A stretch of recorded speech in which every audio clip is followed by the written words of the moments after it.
Okay, so great. So in this lecture today, we get the exciting task of actually solving problems with the work energy analysis technique.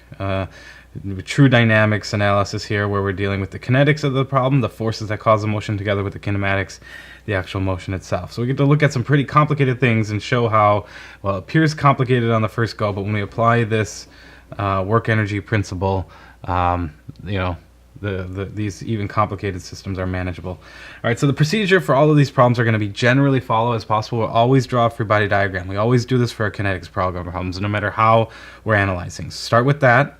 Identify any non-conservative forces, so we're not include springs and gravity here, and because that we'll need to treat specially to put into this term right here, these non-conservative work being done to the system, or being done by the system, or taking energy taken away from the system.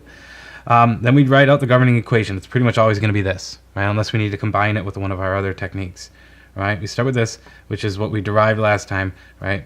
Over the last two lectures, we talked about how work done to a system can change its kinetic energy, and then we also say, well, some of that work done by some forces are actually can be wrapped up into potential energy, and we keep them separate because, yeah, the kinematics are wrapped up in the kinetic energy, right? Changes.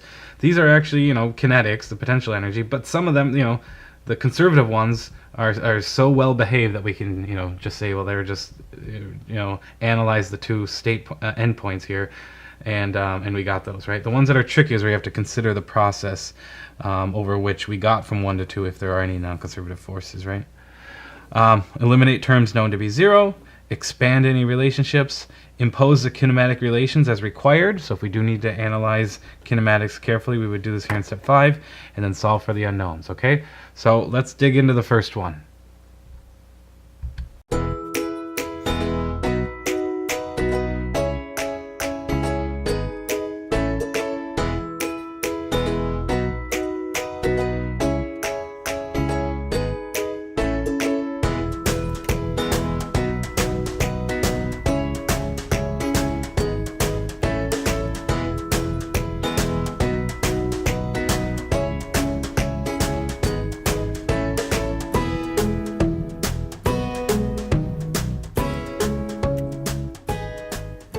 Okay, so in this first example of our work here with the work energy principle, analysis using work and energy, what we're going to do is solve a fairly straightforward system, first using our force mass acceleration relationships directly of Newton's second law, and then we'll confirm that result to convince ourselves that, hey, this is a valid technique and might actually be a little bit more straightforward in many circumstances, as long as, what you're asking to solve for is achievable by work energy.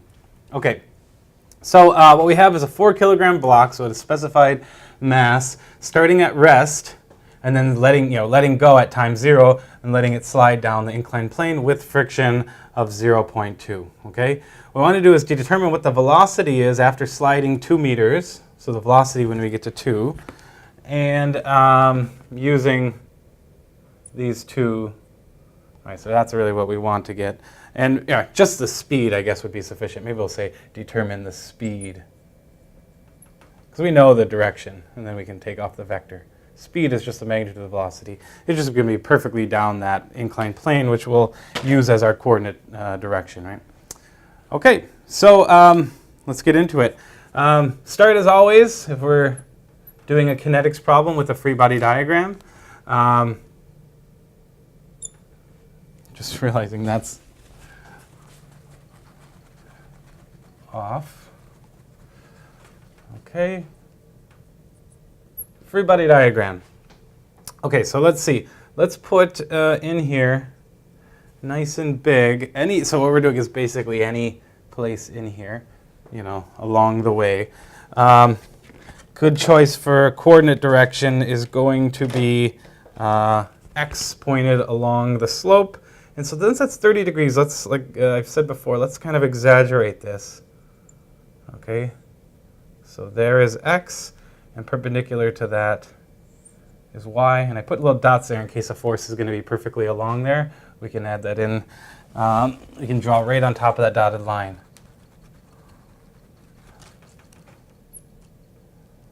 Okay. And we will have that happening in the y direction, right? Let's see.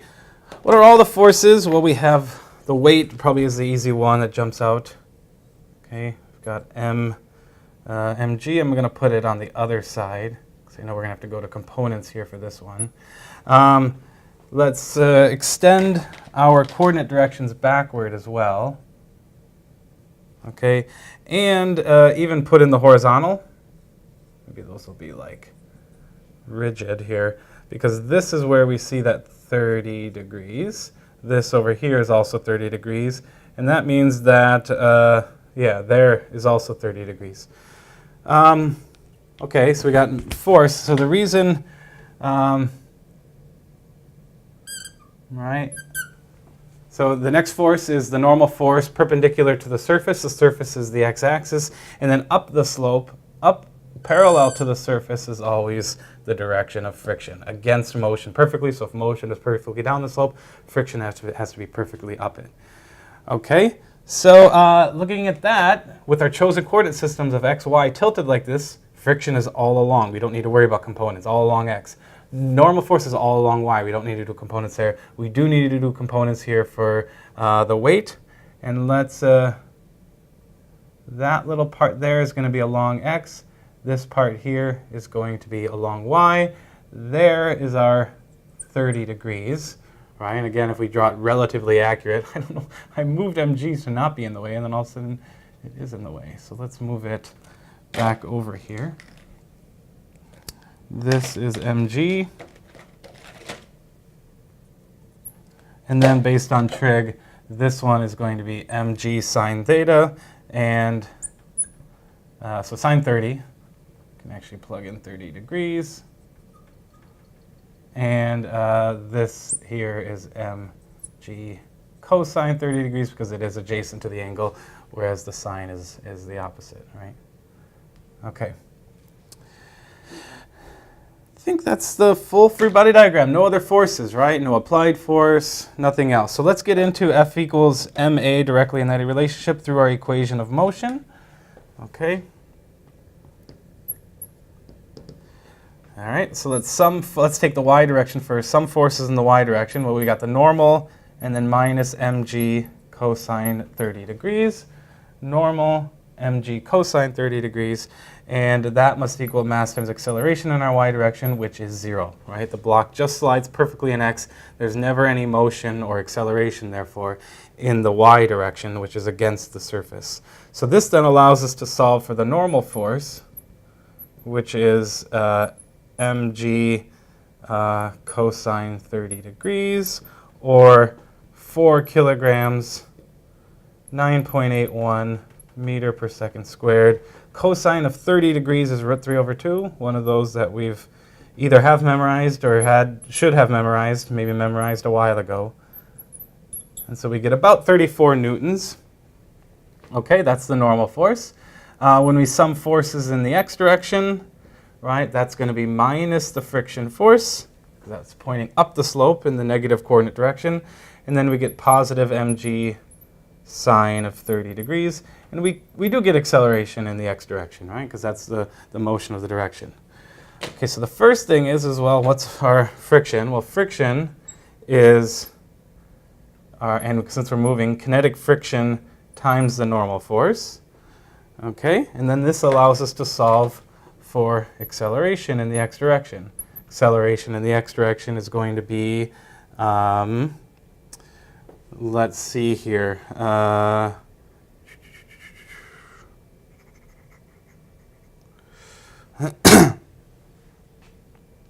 Acceleration in the x, why do I have a half in there? 0.2, oh, half comes from sine 60 degrees. Okay, so sine of 30 degrees. Sine of 30 degrees is a half, just like I had root 3 over 2 there, times mg. And then we'll be subtracting off kinetic friction coefficient times our normal force. Divide this by m. And let's see, is there anything tricky in there, right? So our mass is 4 kilograms. Our g is 9.81 meter per second. This is 0.2. We can just plug that in there. And our normal force we just determined to be almost 34 newtons. So plug all that in, we find AX is 3.2 meter per second squared. Okay, now we go to kinematics, right? We want to know the speed, so we need to involve a kinematic relationship here. Okay, what is the speed? Well, AX, which we now have a value for, and it's constant, is dv dt, right? Well, dv dt is just dv dx dt through the chain rule expansion there. This here is our velocity v. So we have v dv dx, and that can be integrated, right? And this is 3.2 meter per second squared. So this then is the integral from, when we integrate this relationship, right, we'll have the integral from 0 to the velocity we're looking for of v dv, and that must equal the integral of constant 3.2 meter per second squared dx from 0 meters, that's our initial state, to 2 meters down the slope. Right, so what we're doing is saying, well, our x-coordinate starts from there, right, and y would be going up there, but we'll start at 0 meters. Okay, maybe a little bit of cleanup required here.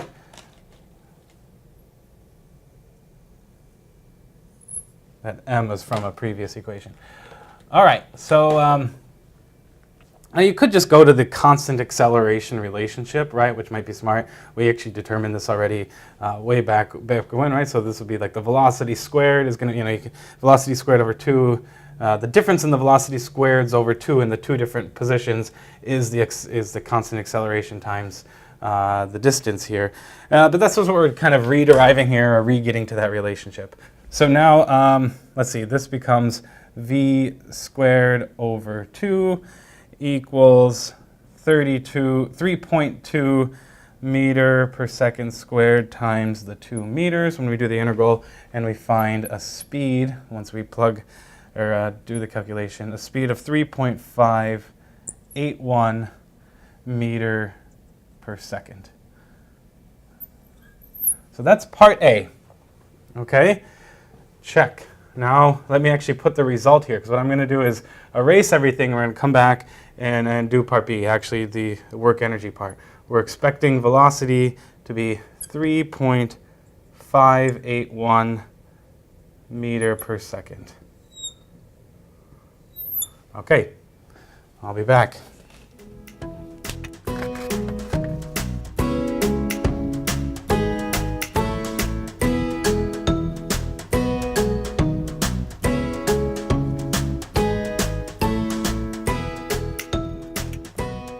All right, so now when we do work energy, right, we always start, so if this was just presented to us as a, hey, use work energy to solve this, we would still write out the free body diagram as carefully as this, but just to make sure that we have all the forces, we're clear on what they are, and then we can start categorizing them as conservative and non-conservative forces and how they're going to enter our work energy relations here.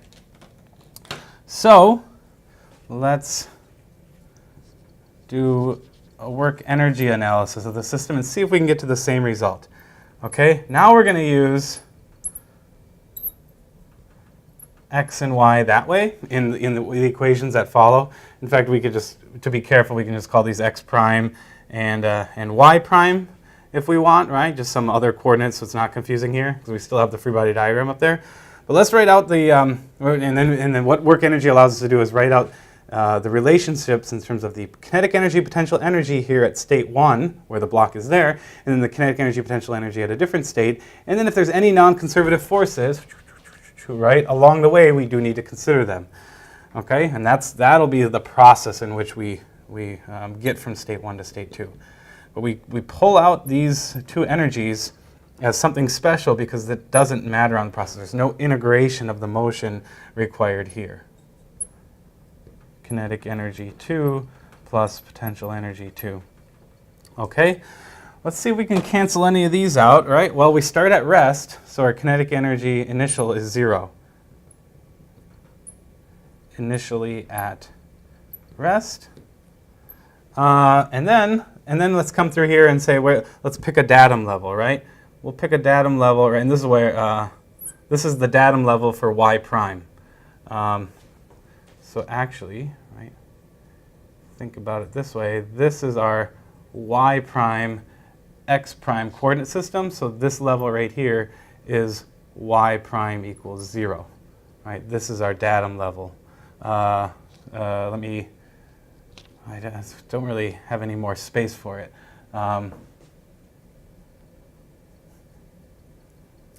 This right here is y prime equals 0. Right? This line. Now I need to add the a back in for after. Okay. What that allows us to do is to say, afterwards, this is nothing. And that's just the datum level, right? Because all we really care about is a change in the potential energy. It's convenient to choose one of them as 0, all right? So we use 2 vertical position as datum, where the core of our coordinate system is. Okay, now where do we have to be careful now? We got to be careful with this term. This term is the work that's provided by the friction force, right? The work that's kind of done to the system, the energy that's taken away by friction. Okay, well that is just going to be the friction force multiplied by the distance we travel, right? And we can do that because these are aligned. Well, they're actually exactly opposite, so they're exactly misaligned, so it's negative. Force, the friction force is always backward. dr is always down the x direction, right? dr equals, is actually, what do we say, is dx, right? Always in the x direction. Oh, sorry, better way to write that, dx I hat. Okay, since f is misaligned perfectly, they're aligned with one another, but they're exactly opposite one another. It's just a pure multiplication, but negative, yeah. Okay, and then the integral is just over the entire 2 meters. Okay, so the potential energy at 1 is mg y1, and actually y prime, yep, dx, right? And then this equals 1/2 mv2 squared. And what we're looking to do is actually to solve for mv2. So all we have to do is figure out what y1 prime is. That's another diagram we need to put in here, right? So here we have the hypotenuse, the total motion traveled is 2 meters. This is y1 prime. This is 30 degrees. What we need to know is what this is. Well, y1 prime equals 2 meters times the sine of 30 degrees. Sine of 30 degrees is just 1/2, so this is 1 meter. Isn't that convenient, right? All right, so, and then our force, our friction force is, can we fit this in here? Our friction force is, we already determined in the previous part of the problem here what the normal force is, so we might need to do that here, right? So whenever we have these non-conservative forces, there might be some extra work involved. Luckily, we already did the analysis to find the normal force, and so this is 0.2 times that 33.9828 newtons, which is 6.7966 newtons, and that can then be plugged in. Okay, so in the end, right, our velocity is just, the formula is just going to be 2, as we multiply through by the 2, by mg y1 prime minus f times d, right, which is the 2 meters goes into there. I'm just trying to keep this as a formula that we can use. All right, so let's see. Mass, is there anything tricky here, right? Mass is 4 kilograms. G is 9.81 meter per second squared. Our y1 prime we determined to be 1 meter. Our force due to friction is 6.7966 newtons. And our distance here is 2 meters. take the square root once we divide by another 4 kilograms there, and we find our velocity, please check the work, is 3.581 meter per second. How did we do? Perfect, right? This was our result before using force mass acceleration relations directly. This is our force, our velocity that we get from the work energy analysis, right? Okay, so more examples to follow.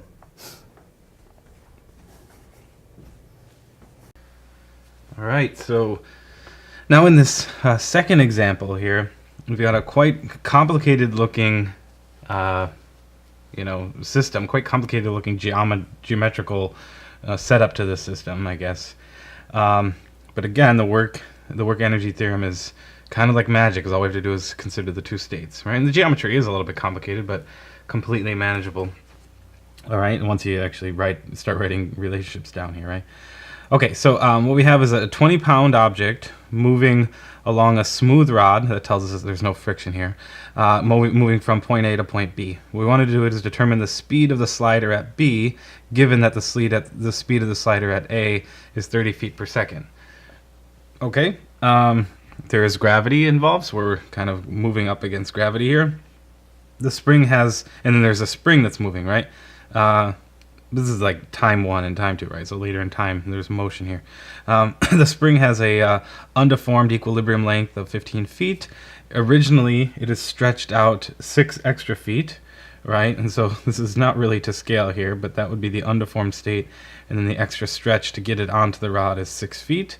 When we get to B, right, that's now moved up to that 15 feet down, but it's definitely still going to be stretched because we've now moved over 8 feet, right? Moved over to the right 8 feet. And a spring constant 40 pound per feet. Okay, so with all that, let's run through the work energy analysis for this system. Start as always with a free body diagram for the slider. Now what we're actually going to do is go to some point here in the middle. So I'll do it in red here. Some arbitrary point for the slider, and at that point, right, well, we can put it in a solid line. Okay, somewhere in the middle there, right, that's the look, and that's the orientation. I'm going to draw my free body diagram. And let's see, what's acting here? Well, we have gravity always acting straight down.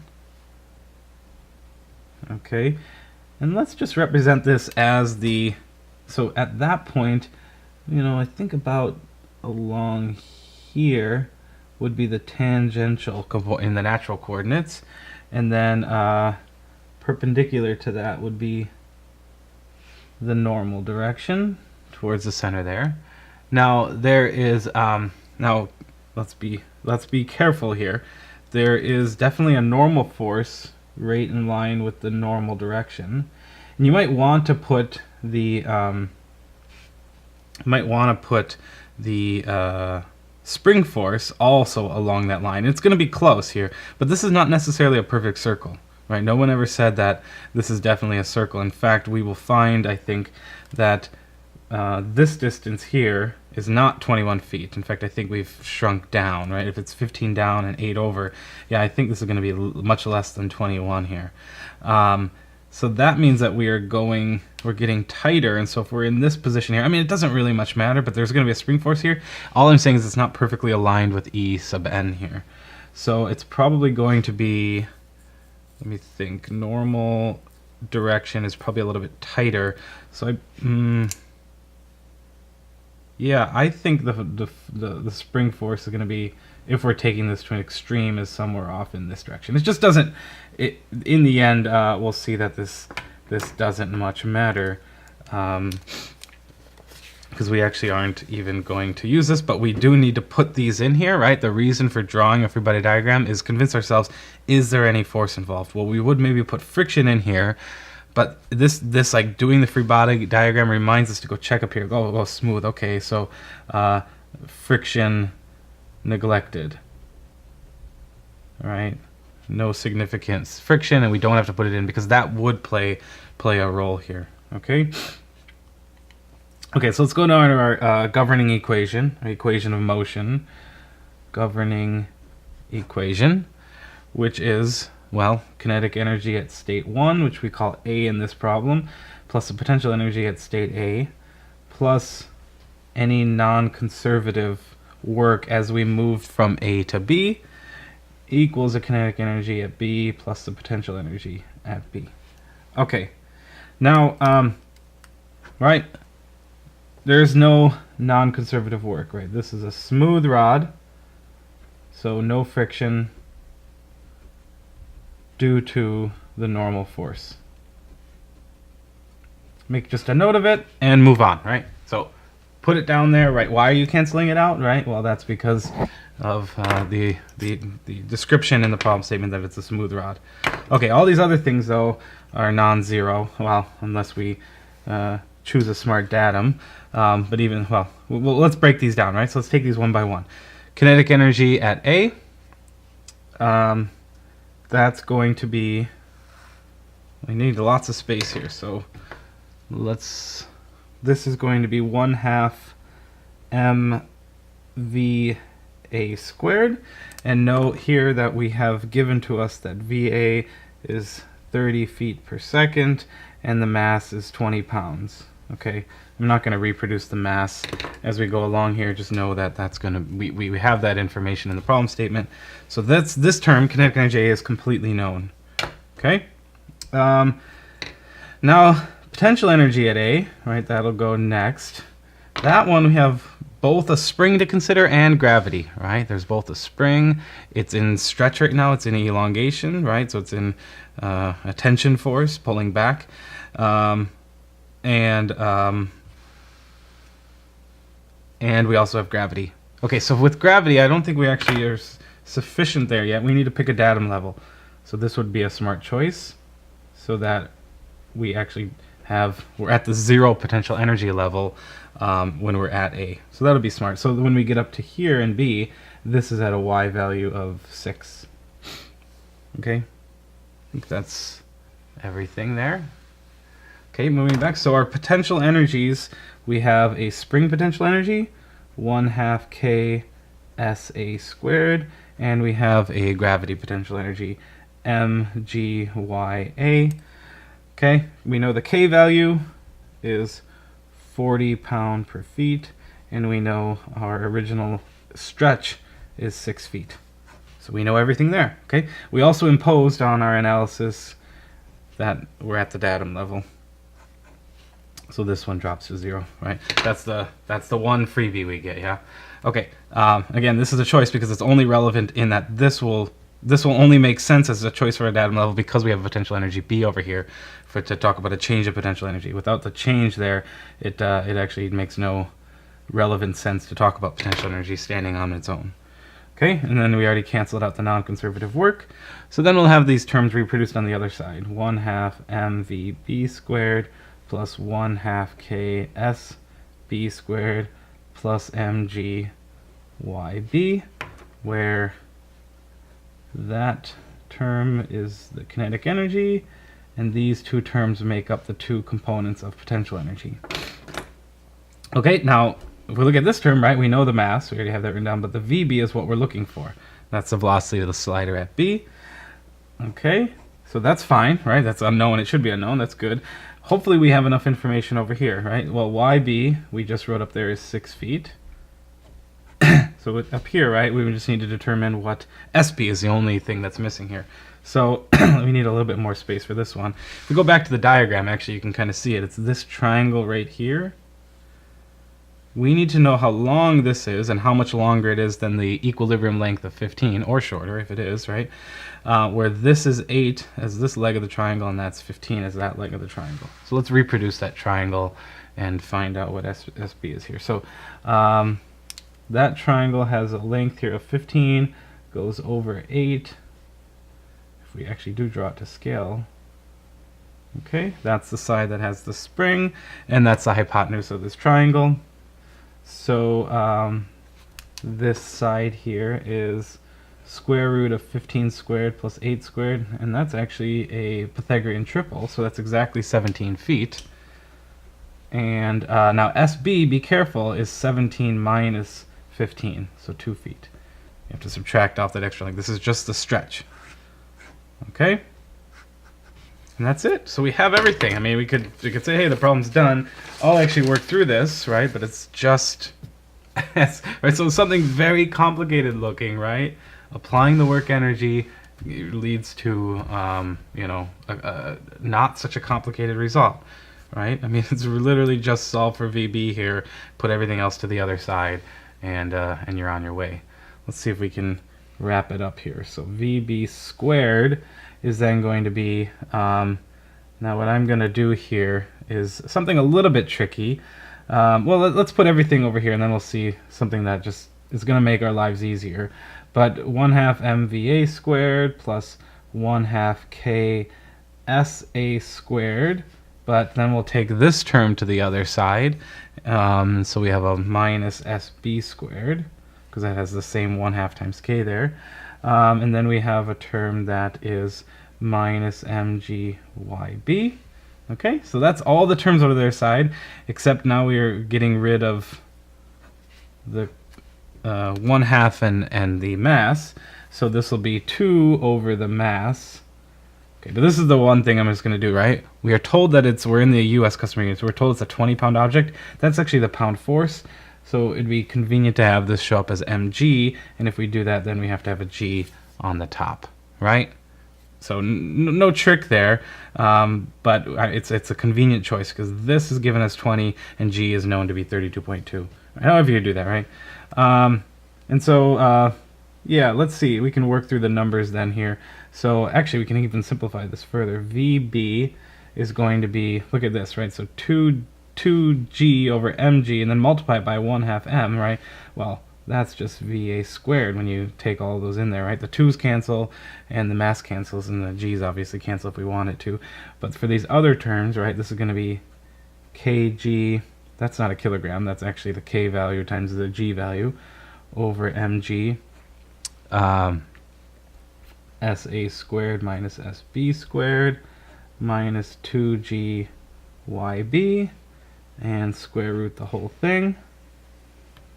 Okay, and there's no trick here. This is, I'll just do this with words, right? This is given as 30 feet, square that. This is 40 pounds per feet. This is 32.2 feet per second. Oh, I might as well just write it out. 30 feet per second quantity squared plus 40 pound per foot, 32.2 feet per second squared, all over 20 pounds, times the quantity 6 feet squared minus the quantity 2 feet squared.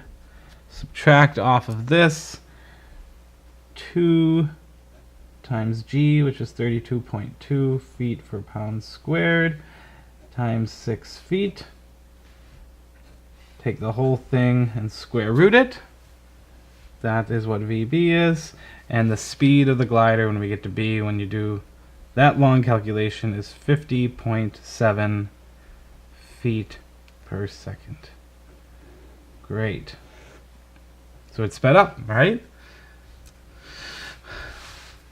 And I would say, what's the reason it sped up? Well, it went up in gravity, so we actually are gaining potential energy, which means we should be losing kinetic energy, right? So if we're giving up some potential energy, so our potential energy here is higher, not giving up, I should say, we're gaining potential energy to go to B, that means kinetic energy should drop, right? Well, that's only gravitational potential energy. We also have the spring that's now has a shorter stretch length, right? And so actually the gain in the kinetic energy, because we're increasing from 30 feet per second down to a little bit over 50 feet per second in our final result, that comes from the stored energy in the spring. There's potential energy in the spring.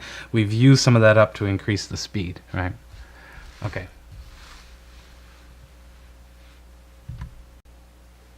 All right.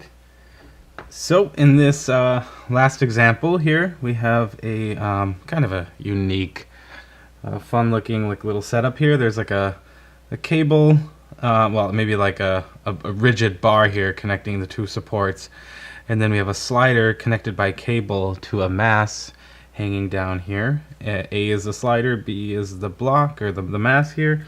And I guess we're given the masses, a 2 kilogram slider, a 4 kilogram block. A is connected to a spring with a rigid support up here, right, with a fixed support, let's say a pin support to the spring here. And so that gets fun as this slides over, right? So a few things are going to happen, right? Later on in time, right, the slider will be there. I guess we could just actually draw it. Slider will be there. The spring will now be a bit more stretched as we go, right? And so that force will get stronger and stronger and stronger, trying to hold it in place. And then the cable means that B is now sitting down here, right? So that's like what's going to happen later on in time. What we want to know is, what is the initial velocity of the system, VA1, such that when the slider reaches C, or if it does reach C, it does so with 0 velocity. So, right, there's the mass of the weight pulling this down, right? That's the force due to gravity.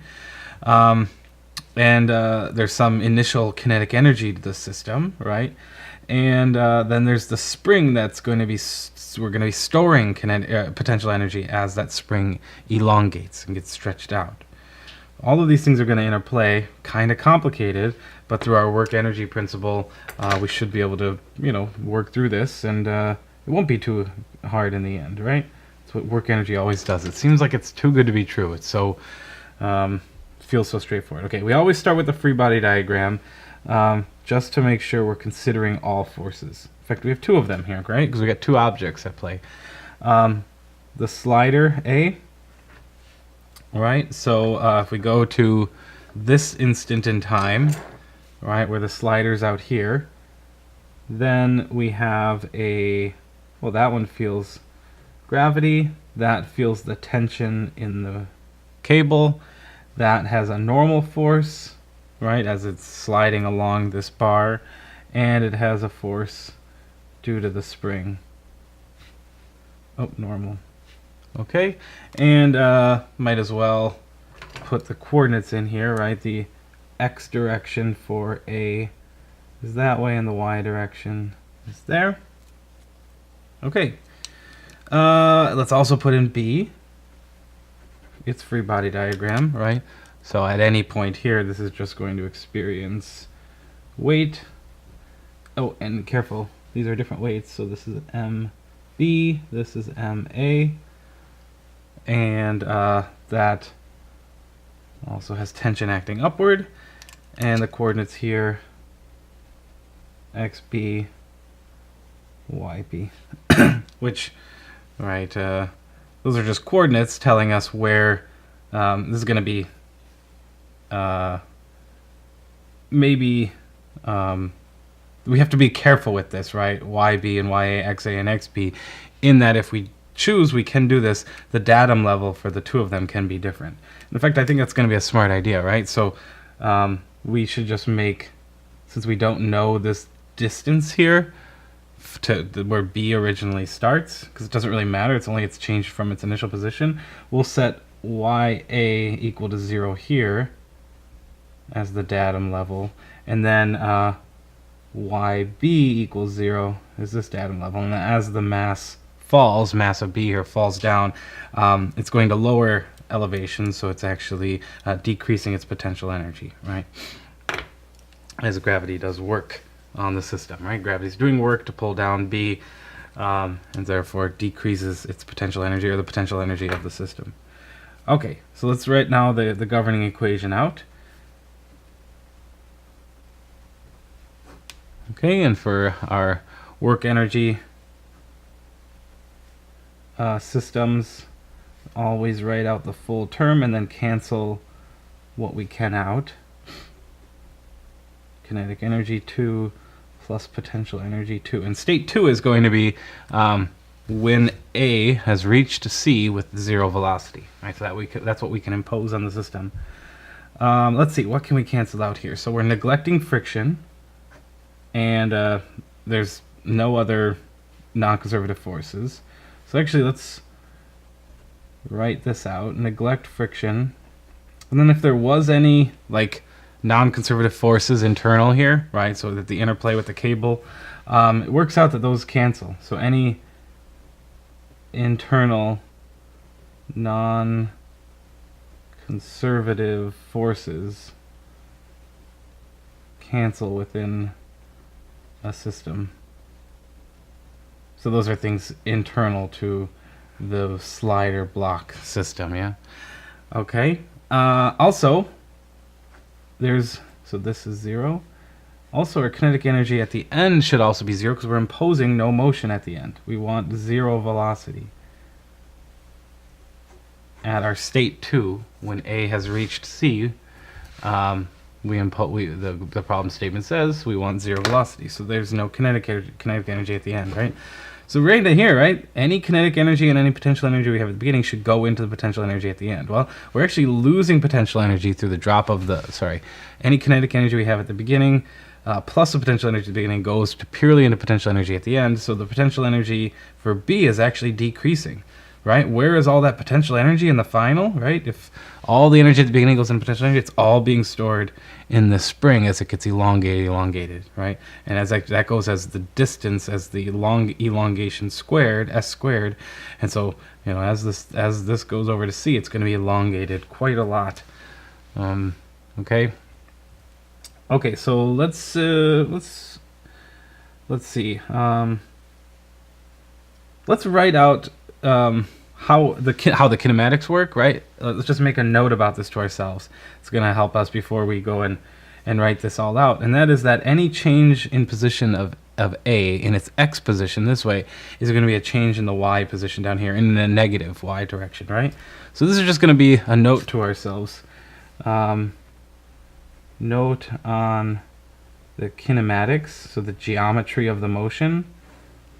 Okay, a change in the x position of A, the slider, is a change in the y position of B in the negative sense. Okay, but that also means, so our speed A is equal to the speed of B. Okay? All right. Now let's come back to our governing equation, right, and plug in what those are, right? Be careful here because the kinetic energy itself is broken up into two parts. There is the slider is initially moving. That's what we're actually trying to solve for. And therefore, the block has to be moving with it. So VB1 squared, right? Now, what we just set up here is these two things are the things we're looking for, and they're equal. All right, so we can combine these two terms. VA is always equal to VB. Okay, and then we have the potential energy of the spring, SA1 squared. Okay, we have and look at that, right? Do we know that number? Yep, the undeformed equilibrium length is 0.2 meters, and it's originally stretched to 0.5. So it already has a stretch value of 0.3 meters, so 30 centimeters, and then it's just going to get bigger and bigger. All right, so SA1 squared is a potential energy term here for the spring. Then we have the potential energy due to the position of 1, and the potential energy of A due to the position of B at state 1. Okay, well these are both 0 based on the choices of the datum. Okay, so these is a result of the chosen datum levels. Okay, and that's the choice, right? The convenient choice for each individual one, and that's just as long as we're consistent in what follows here. All right, so all that's on the right-hand side of the equation, I'm going to do it on the second line here, is the potential energy. So we have a 1/2 K SA2 squared, right? That is the stretch in the spring that's connected to slider A once we get to state 2. That's the final state. And then here is where we have to be consistent. MAG Y A2 based on A's datum level, and MBG YB2 based on its datum level. Okay, well, A doesn't change its Y value, right? That just slides along here and hits C. All right, so that doesn't have any change in potential energy, but we do get a change in YBs. In fact, we know what it's going to be, right? For A to move to C is 0.8 meters, so that means B is going to drop 0.8 meters. So YB2 is going to be minus 0.8 meters. Okay, now let's see here. What else do we need to determine? So this term is all known. This term we know, right? We know SA1. We know the K value that's given to us. We already said this is going to be 0.3. Actually, let's write it out. Let's label these two terms as state. So the state 1 and state 2 for the spring. I think we'll just draw these out in a picture. Start with 1 because that one we've already verbalized. But let's actually draw it out. It'll lead us into the second one. All right. So we know that that total distance was 0.5 meters, and the undeformed equilibrium position is L naught, which equals 0.2, which means our initial S value, SA1, is 0.3 meters. Okay. Now let's do the same thing, but for the final state. And so this, let's do it in green here. This, we'll try to keep it the same. That distance of 0.5 meters, well, now our spring is at an angle. Okay, the slider is now down here, and how far has it gone over is 0.8 meters.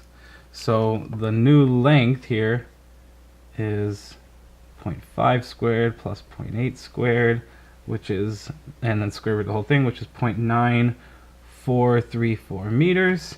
And so therefore, oh, arrow on the wrong thing there. Therefore, our SA2 is, subtract off the equilibrium length, 0.2 there, right? So SA2 is 0.743 meters. Okay, so that's an important quantity, and that's our important quantity to plug in there, right? And once we have that, we now know that term, we now know that term, we now know that term.